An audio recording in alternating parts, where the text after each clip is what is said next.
എല്ലാവർക്കും നമസ്കാരം. പച്ചവെളിച്ചം ഇപ്പോൾ പയ്യന്നൂർ തെക്കേ ബസാറിലെ റവന്യൂ ടവറിന്റെ മുന്നിലാണുള്ളത്. ഒരു വിശേഷം പ്രേക്ഷകരുമായിട്ട് പങ്കുവെക്കുക എന്ന ഉദ്ദേശത്തോടു കൂടിയിട്ടാണ് ഇവിടെ എത്തിയിട്ടുള്ളത്. ഈ റവന്യൂ ടവറിലാണ് പയ്യന്നൂർ വില്ലേജ് ഓഫീസ് പ്രവർത്തിക്കുന്നത്.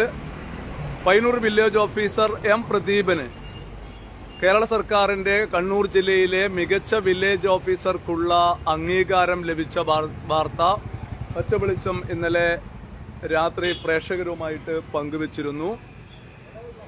അതിന് വലിയൊരു സന്തോഷമാണ് പച്ചവെളിച്ചത്തിന് വ്യക്തിപരമായിട്ടുണ്ടാക്കിയിട്ടുള്ളത്. കാരണം വിവിധ വിഷയങ്ങളുമായി ബന്ധപ്പെട്ടിട്ട് ഒരു വാർത്തകൾ നൽകുന്ന മാധ്യമമാണ്. അത് വിമർശനാത്മകമായിട്ട് വിഷയങ്ങളെ സമീപിക്കുകയും വസ്തുനിഷ്ഠമായിട്ട് കാര്യങ്ങൾ പറയുകയും ചെയ്യുന്ന ഒരു മാധ്യമമാണ് പച്ചവെളിച്ചം. നമ്മൾക്കറിയാം, നഗരസഭയെക്കുറിച്ച്, അതുപോലെ തന്നെ നമ്മുടെ നാട്ടിലുള്ള വിവിധ വിഷയങ്ങൾ, സർക്കാർ താലൂക്ക് ആശുപത്രിയുടെ പ്രവർത്തനത്തെക്കുറിച്ച്, അതുപോലെ തന്നെ സർക്കാർ സംവിധാനങ്ങളെക്കുറിച്ചൊക്കെ അതിന്റെ ശരിയായും തെറ്റിനെ നിശിതമായിട്ട് വിമർശിക്കുന്ന ഒരു നിലപാട് തുടക്കം മുതൽ പ്രകടിപ്പിച്ച ഒരു മാധ്യമമാണ് പച്ചവെളിച്ചം എന്നത് പ്രേക്ഷകർക്കറിയാം.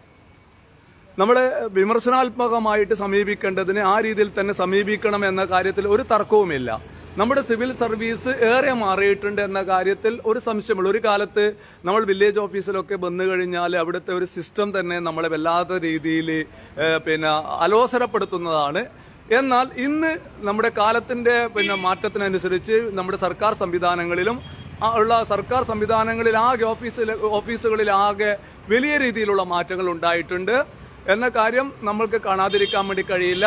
എന്നാൽ പോലും സർക്കാർ സംവിധാനങ്ങളിൽ ഇപ്പോഴും നമ്മുടെ മുഖ്യമന്ത്രി പറയുന്നത് പോലെ തന്നെ സർക്കാർ നയങ്ങൾ കൃത്യമായിട്ട് നടപ്പിലാക്കുന്നതിൽ വലിയ രീതിയിൽ താല്പര്യം കാണിക്കാത്ത ഉദ്യോഗസ്ഥന്മാരും നമ്മുടെ ഈ സർക്കാർ സംവിധാനത്തിലുണ്ട്. അത്തരം പുഴുക്കുത്തുകൾ ഇന്നുമുണ്ട് എന്ന കാര്യത്തിൽ ഒരു തർക്കവുമില്ല. ആ കാര്യവും പച്ചവെളിച്ചം പ്രേക്ഷകരുമായിട്ട് പങ്കുവെക്കാറുണ്ട്. എന്നാൽ ഇന്ന് ഇവിടെ എത്തിയിട്ടുള്ളത് എന്ന് പറഞ്ഞാൽ വ്യക്തിപരമായിട്ട് തന്നെ വിവിധ വാർത്തകൾ നൽകിയ സമയത്ത്, നമ്മുടെ ഭൂമി കയ്യേറ്റവും അതുമായി ബന്ധപ്പെട്ടുള്ള വാർത്തകൾ നൽകുന്ന സമയത്ത് കൃത്യമായിട്ട് അതിൽ ഇടപെടാൻ, ഒരു ഫോൺ കോൾ വിളിച്ചാൽ തന്നെ, ആർക്കും വിളിച്ചാൽ തന്നെ, പച്ചവെളിച്ചത്തിന് പലരും ഫോൺ വിളിക്കാറുണ്ട്. ഇങ്ങനെയുള്ള ഭൂമി നികത്തുന്നു, മറ്റുള്ള വിഷയങ്ങൾ, മറിച്ച വിഷയങ്ങൾ, കയ്യേറ്റങ്ങൾ എന്നൊക്കെ പറഞ്ഞ്.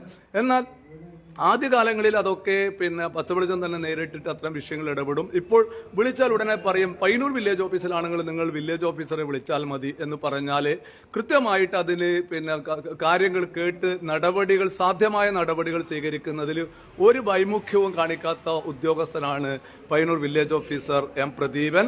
അദ്ദേഹം ഇവിടെ പ്രവർത്തനനിരതനായിട്ട് ഇവിടെയുണ്ട്. അദ്ദേഹത്തെ നേരിട്ട് കണ്ട് അഭിനന്ദിക്കാനും കാര്യങ്ങൾ വിശദമായി ചോദിച്ചറിയാനും വേണ്ടിയിട്ടാണ് എത്തിയിട്ടുള്ളത്. നമ്മുടെ ഓഫീസ് തന്നെ പഴയ വില്ലേജ് ഓഫീസല്ല ഇത്. ഇന്നത്തെ വില്ലേജ് ഓഫീസിലെ തന്നെ ഓഫീസുകളിൽ തന്നെ വലിയ മാറ്റങ്ങളുണ്ട് എന്ന കാര്യവും നമ്മൾ കാണാതിരിക്കാൻ വേണ്ടി പാടില്ല. നമ്മൾക്ക് ആ വിശദാംശങ്ങളിലേക്ക് കടക്കാം. ഇതാണ് വില്ലേജ് ഓഫീസ്. വില്ലേജ് ഓഫീസിൽ ഉദ്യോഗസ്ഥന്മാരൊക്കെ ഉണ്ട്. ഞങ്ങളുടെ പ്രവർത്തനങ്ങളൊക്കെ അതിന്റെ രീതിയിൽ നടക്കുന്നുണ്ട്. പയ്യന്നൂർ വില്ലേജ് ഓഫീസറെ അവാർഡ് കിട്ടിയതുമായി ബന്ധപ്പെട്ടിട്ടാണ് ഇവിടെ എത്തിയിട്ടുള്ളത്. അല്ല സാർ, വർക്കിന് തടസ്സമാവോ? ഇല്ല. ഇത് നമസ്കാരം, അറിയുന്ന ആളാണ്. പിന്നെ ഇന്നലെ വൈകുന്നേരം സന്ധ്യയോട് കൂടിയിട്ടാണ് നിങ്ങൾക്ക് അവാർഡ് കിട്ടിയ വാർത്ത അറിഞ്ഞത്. ആ വാർത്ത അറിഞ്ഞ ഉടനെ തന്നെ അത് നൽകാൻ വേണ്ടി തയ്യാറായിട്ടുണ്ട്. പയ്യന്നൂർ വില്ലേജ് ഓഫീസിനെ സംബന്ധിച്ചിടത്തോളം ഇത് തുടർച്ചയായിട്ട് രണ്ടാമതാണ് മികച്ച വില്ലേജ് ഓഫീസർ. ഷാനി, അതിനു മുമ്പ് ഷാനിക്ക് അല്ലേ? ഷാനിക്ക് ശേഷം വന്നത് നിങ്ങളാണ്. പിന്നെ നിങ്ങൾക്കും മികച്ച വില്ലേജ് ഓഫീസർക്കുള്ള സർക്കാരിന്റെ അംഗീകാരം ലഭിച്ചിട്ടുണ്ട്. എന്താണ് അംഗീകാരത്തിനിടയാക്കിയ കാരണങ്ങൾ, എന്തൊക്കെയാണെന്ന് ഒരു പരിധിവരെ നമുക്കൊക്കെ അറിയാം. ഇതിനെക്കുറിച്ച് എന്താണ് നിങ്ങൾക്ക് പറയാനുള്ളത്? ലൈവാണ്. സന്തോഷമുണ്ട്. ഈ അവാർഡ് കിട്ടല് വില്ലേജ് ഓഫീസർക്കുള്ള മാത്രം ഒരു അംഗീകാരമല്ല, ഈ വില്ലേജിലത്തെ മറ്റ് ജീവനക്കാരും അതുപോലെ മൊത്തം താലൂക്കിൽ തന്നെ എല്ലാവരും സഹകരണം ഉണ്ടായിട്ടുണ്ട്. അതുപോലെ നമ്മുടെ നാട്ടുകാരും നല്ല രീതിയിൽ സഹകരിക്കാറുണ്ട്. അപ്പോൾ എല്ലാവർക്കും കൂടിയുള്ള ഒരു അംഗീകാരമായിട്ടാണ് ഞാൻ ഇത് കാണുന്നത്. വളരെ സന്തോഷം. ഇതിന്റെ എപ്പാണ് ഇതിന്റെ അവാർഡ്? ഇങ്ങനെ അവാർഡിനുള്ള ക്രൈറ്റീരിയ എന്താണ്? 24-ാം തീയതി തിരുവനന്തപുരത്ത് വെച്ച് മുഖ്യമന്ത്രിയാണ് അവാർഡ് വിതരണം ചെയ്യുക. അപ്പോൾ 23-ാം തീയതി പോകണം. കണ്ണൂർ ഓരോ ജില്ലയിലും മികച്ച 3 വില്ലേജർമാർക്കാണ് അവാർഡ് കൊടുക്കുക. അപ്പോൾ ഒന്ന് പയ്യന്നൂർ താലൂക്കിലെ അനുഭവം, അതേപോലെ പയ്യന്നൂർ താലൂക്കിൽ തന്നെ ഉള്ള വയക്കര ജില്ലയിലത്തെ ഹരികൃഷ്ണൻ വില്ലേജർക്കുമാണ് ഇവിടെ കിട്ടിയത്. മൂന്നാമത് കണ്ണൂർ ജില്ലയിലെ വില്ലേജർ പേര് പറഞ്ഞു ആ കണ്ണു വിജേഷ് ആ 3 പേർക്കാണ് അവാർഡ് കിട്ടിയത്. കാലാകാലമായിട്ട് എല്ലാ വർഷവും പിന്നെ ഇത്തരം 3 വില്ലേജ് ഓഫീസർമാർക്ക്, അതുപോലെ തന്നെ ഇതിൽ വിവിധ കാറ്റഗറിയിൽ അവാർഡ് ഉണ്ടല്ലോ അല്ലെ? തഹസിൽദാർമാർക്കുണ്ട്, ജില്ലാ കളക്ടർക്കുണ്ട്, അതുപോലെ എല്ലാ തഹസിൽദാർ, അങ്ങനെ ഓരോ കാറ്റഗറിയിലും റവന്യൂ ദിനാചരണത്തിന്റെ ഭാഗമായിട്ട് എല്ലാ കൊല്ലവും ഫെബ്രുവരി 24 അവാർഡ് വിതരണം ചെയ്യും. അപ്പൊ ഓരോ പ്രവർത്തനം നോക്കിയിട്ടാണ്. പയ്യന്നൂർ ടൗൺ വില്ലേജ് ആയതുകൊണ്ട് നല്ല തിരക്കുള്ള വില്ലേജ് ആണ്. എന്നാലും ജില്ലയിൽ നിന്ന് അവാർഡ് മേടിക്കാൻ സാധിച്ച സന്തോഷമുണ്ട്. അല്ല, ഞാൻ ചോദിക്കുന്നത് വെച്ച് കഴിഞ്ഞാൽ നമ്മുടെ വില്ലേജ് പരിധിയിൽ എത്ര പിന്നെ വീടുകൾ, അങ്ങനെ ജനങ്ങൾ, അങ്ങനെയുള്ള ഒരു ഇതുണ്ട്? വലിയ വില്ലേജ് അല്ലേ? വില്ലേജില് 30-40,000-ഓളം കൈവശക്കാരുള്ള വലിയൊരു വില്ലേജാണ്. അപ്പോ 4 ദേശങ്ങളുണ്ട്. കവായി ദേശം, പയ്യന്നൂർ ദേശം, തായനീയ ദേശം, കുക്കാനശ്ശേരി ദേശം. അപ്പോൾ നിരവധി ആളുകൾ ദിവസം, അനേകം ആളുകൾ ഇവിടെ വില്ലേജ് ഓഫീസിൽ വന്ന് കയറുന്നുണ്ട്. എല്ലാവരും വരുന്ന ആളോട് വളരെ നല്ല രീതിയിൽ പെരുമാറാൻ തന്നെ പകുതി അവരെ അറ്റൻഡ് ചെയ്താൽ മതി. അവരെ കാര്യങ്ങൾ മനസ്സിലാക്കിയാൽ തന്നെ അവർക്ക് ബോധ്യപ്പെടുത്തിയാൽ അവര് നല്ല രീതിയിൽ പോകും. അല്ലാതെ ഇവിടെ അപേക്ഷ വന്നാൽ എങ്ങനെ ഇത് പിന്നെ മടക്കാം അല്ലെങ്കിൽ കൊടുക്കാതിരിക്കാം എന്നല്ല, അതെങ്ങനെ കൊടുക്കാം എന്ന രീതിയിലാണ് നമ്മളൊക്കെ കൈകാര്യം ചെയ്യാറ്. അതിന്റെ ഒരു അംഗീകാരം കൂടിയായിട്ടാണ്. അല്ല, അതിൽ വേറൊരു കാര്യം എന്ന് വെച്ചാൽ എനിക്ക് വ്യക്തിപരമായിട്ട് ഒരുപാട് അനുഭവങ്ങളുണ്ട്. നമ്മളൊക്കെ വാർത്ത നൽകി, നിങ്ങൾ അറിഞ്ഞ ഉടനെ തന്നെ നിങ്ങളെ വിളിച്ചറിയിച്ച് ഉടനെ തന്നെ ആ സൈറ്റിൽ എത്താറുണ്ട്. അങ്ങനെ നമ്മൾ ഭൂമിയിൽ മണ്ണിറക്കിയ സ്ഥലത്ത്, തണ്ണീർത്തടത്തിലൊക്കെ മണ്ണിറക്കിയ ആ ഭൂമിയിൽ നിന്നൊക്കെ മണ്ണെടുപ്പിച്ചിട്ട് പോലും ഉണ്ട്. അതുപോലെ തന്നെ ഒരു കാര്യങ്ങൾ, കാരണം എന്ന് വെച്ചാൽ പ്രകൃതി സംരക്ഷണം. ഞാൻ ഇന്നലെ വാർത്ത നൽകിയ സമയത്ത് ഒരു പ്രകൃതിക്കൊത്ത മനസ്സുള്ള ആളാണ്. അതുപോലെ തന്നെ രാത്രി കാലത്ത് പോലും വിദ്യാർത്ഥിയുടെ പിന്നെ പഠനവുമായി ബന്ധപ്പെട്ടിട്ടുള്ള ഒരു അപേക്ഷക്ക് ആ സമയം നോക്കാതെ വളരെ പെട്ടെന്ന് തന്നെ അത് രാത്രിയിൽ ഇടപെട്ട് അതിന് പരിഹാരം ഉണ്ടാക്കിയ ആളാണ് എന്ന രീതിയിലൊക്കെ പല കമന്റുകളും, എന്ന് പറഞ്ഞാൽ ഒരു മോശം കമന്റ് പോലും അതിന്റെ അടിയിൽ പച്ച വെളിച്ചം നൽകിയ വാർത്തയിൽ അത് ഒരുപാട് ആൾ ഷെയർ ചെയ്തിട്ടുണ്ട്. അതുകൊണ്ട് പറഞ്ഞാൽ ഇതൊക്കെ സർക്കാർ ഉദ്യോഗസ്ഥന്മാര്, പബ്ലിക് സർവൻസ് കണ്ടു പഠിക്കേണ്ടതാണ് എന്നാണ് എനിക്ക് വ്യക്തിപരമായിട്ട് പറയാനുള്ളത്. പൊതുവെ വിമർശനപരമായിട്ട് കാണുന്ന ഒരാളാണ്, വിമർശന കണ്ണടയിലൂടെ നോക്കിക്കാണുന്ന ഒരു മാധ്യമമാണ് പച്ച വെളിച്ചം. ഒരു ഘട്ടത്തിൽ പോലും പിന്നെ പ്രദീപൻ എന്ന് പറയുന്ന പയ്യന്നൂർ വില്ലേജ് ഓഫീസറെ ആ ഒരു കണ്ണടയിലൂടെ നോക്കി കാണേണ്ടി വന്നിട്ടില്ല എന്നത് തന്നെയാണ് പിന്നെ ഒരു വലിയ കാര്യം. നിങ്ങളുടെ മേഖലയിൽ പിന്നെ വർക്ക് ചെയ്യുന്ന പല ആളോടും വ്യത്യസ്തമായ നിലപാട് സ്വീകരിക്കുന്ന ഒരാളും കൂടിയാണ് ഞാൻ. നിങ്ങൾക്ക് വലിയ ഇഷ്ടമുള്ള ഒരാളാണ് നിങ്ങൾ എന്ന് പറഞ്ഞാൽ, നിങ്ങൾ സർക്കാർ സംവിധാനത്തിന് വലിയ ഇഷ്ടമുള്ള ഒരാളാണ് പച്ചരാജീവൻ അല്ലെങ്കിൽ പച്ചപിടിച്ച എന്ന ധാരണ ഒരിക്കലും എനിക്കില്ല. അതെല്ലാം ഞാൻ അലങ്കാരമായിട്ട് കാണുന്നതാണ്. പക്ഷെ നല്ലതിന് നല്ലതായിട്ട് ഞാൻ എപ്പോഴും പറയാൻ തയ്യാറാവാറുണ്ട്. ഇത്തരം കാര്യങ്ങള് ജോലി, ഒരു സർക്കാർ ഉദ്യോഗസ്ഥനെ സംബന്ധിച്ചിടത്തോളം ജോലി 24 മണിക്കൂറാണ് അല്ലെ? അതാണ്. അതിന് ഏത് സമയത്തും പിന്നെ നമ്മൾക്ക് പിന്നെ ഓൺലൈനായി എത്തുന്ന അപേക്ഷകൾക്ക് പിന്നെ പെട്ടെന്ന് പിന്നെ അതിന്റെ പിന്നെ പ്രയോറിറ്റി മനസ്സിലാക്കി വിദ്യാർത്ഥികളുടെ വിദ്യാഭ്യാസത്തിന്റെ കാര്യങ്ങൾ എനിക്കൊക്കെ അനുഭവമുണ്ട്. നിങ്ങൾ വിളിച്ചു പറഞ്ഞ താലൂക്കിന്ന് പിന്നെ പെട്ടെന്ന് ഞാൻ തന്നെ പിന്നെ ഒരു അപേക്ഷയുമായി ബന്ധപ്പെട്ടിട്ട് വന്ന സമയത്ത് എന്നെ അത്ഭുതപ്പെടുന്നത് പയ്യന്നൂർ താലൂക്ക് പിന്നെ സർക്കാർ സംവിധാനത്തെ കുറിച്ച് എനിക്ക് വലിയ മതിപ്പൊന്നും പൊതുവെ അവിടെയില്ല.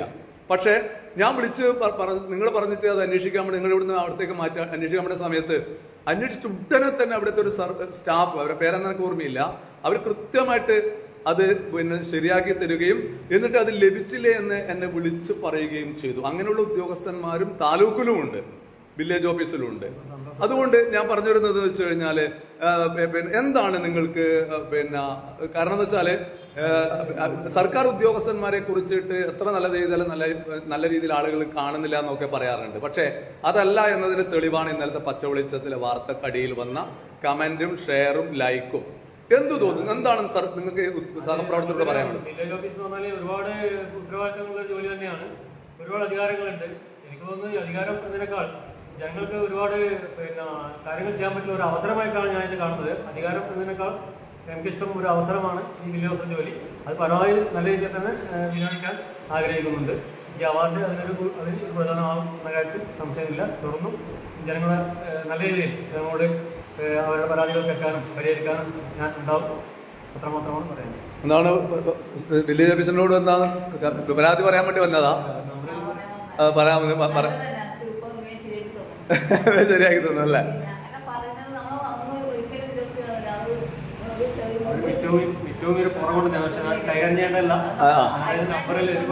ആയിക്കോട്ടെ ആയിക്കോട്ടെ. അല്ല, അറ്റൻഡ് ചെയ്യുന്നുണ്ട് അല്ലെ കാര്യങ്ങൾ. ആ മിച്ചഭൂമിയുടെ വാർത്ത ഞാൻ നൽകിയിരുന്നു. അതെ അതെ അതെ. അതെ, അതങ്ങനെയാണ് വേണ്ടത്. നമ്മളെ പരമാവധി സഹായിക്കുക എന്നതാണ്.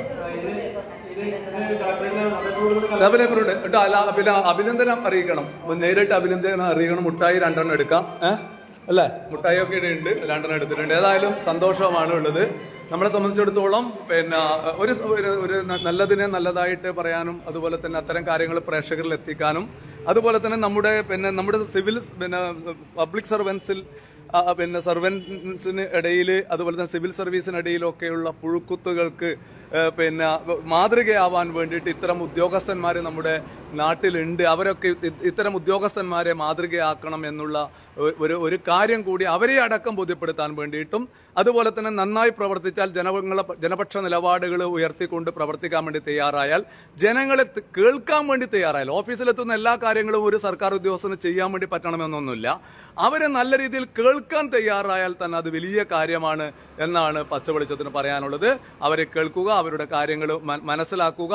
അതോടൊപ്പം തന്നെ ഇത് എന്റെ പരിധിയിൽപ്പെടുന്നില്ലാത്ത കാര്യമാണെങ്കിൽ പോലും ഇപ്പൊ അവിടെ വന്നൊരു സ്ത്രീയുടെ ഒരു വിഷയം അവരുടെ പരിധിയിൽപ്പെടുന്നില്ല, എന്നാൽ പോലും അതിന് യഥാർത്ഥ ഇങ്ങനെയാണ് നിങ്ങൾ മുന്നോട്ട് പോകേണ്ടത് എന്ന് പറഞ്ഞു കൊടുക്കാനൊക്കെ തയ്യാറാവുക എന്നത് വലിയ കാര്യമാണ്. അത്തരം ഉദ്യോഗസ്ഥന്മാരും നമ്മുടെ സിവിൽ സർവീസിന്റെ ഇടയിലുണ്ട്. അത്തരം ഉദ്യോഗസ്ഥന്മാരെ എങ്ങനെയാണ് നമ്മുടെ സമൂഹം കാണുന്നത് എന്നത് പച്ചവെളിച്ചം ഇന്നലെ നൽകിയ വാർത്തയുടെ അടിയിൽ വന്ന കമന്റും അതിൽ വന്ന ലൈക്കും ഷെയറും പിന്നെ ബോധ്യപ്പെടുത്തുന്നുണ്ട്. അതുകൊണ്ട് നമ്മുടെ സർക്കാർ സംവിധാനത്തിലുള്ള കെട്ട ഉദ്യോഗസ്ഥന്മാർ ഇതൊക്കെ കാണണം. നിങ്ങളെ ജനങ്ങൾ നല്ല രീതിയിൽ വിലയിരുത്തുന്നുണ്ട് എന്ന കാര്യത്തിൽ നിങ്ങൾക്ക് ഉത്തമ ബോധ്യമുണ്ടാകണമെന്നാണ് പച്ചവെളിച്ചത്തിന് പറയാനുള്ളത്. ഈ ഉദ്യോഗസ്ഥനെ ഹൃദയത്തോട് ചേർത്ത് വെക്കുന്നു. ഇത്തരം ഉദ്യോഗസ്ഥന്മാരെ അവാർഡ് കിട്ടിയ മുഴുവൻ വില്ലേജ് ഓഫീസർമാരെയും റവന്യൂ ഉദ്യോഗസ്ഥന്മാരെയും നമ്മൾ അംഗീകരിക്കുന്നു. അതോടൊപ്പം തന്നെ എനിക്ക് വേറെ വലിയ സന്തോഷമായിട്ട് തോന്നിയത് ഇത്തരം ഉദ്യോഗസ്ഥന്മാരെ കണ്ടെത്തിയിട്ട് അവരെ അംഗീകരിക്കാൻ വേണ്ടിയിട്ട് പിണറായി സർക്കാരിന് അതുപോലെ തന്നെ LDF സർക്കാരിന് കേരള സർക്കാരിന് സാധിക്കുന്നു എന്നതും അവരുടെ ഒരു പ്രവർത്തനത്തിന്റെ മികവായിട്ട് കാണാൻ വേണ്ടിയിട്ട് പച്ചവെളിച്ചം തയ്യാറാവുന്നു. ഇതാണ് ഇതുമായി ബന്ധപ്പെട്ടിട്ട് പറയാനുള്ളത്. പച്ചവെളിച്ചത്തിന് വേണ്ടി രാജീവൻ പച്ച.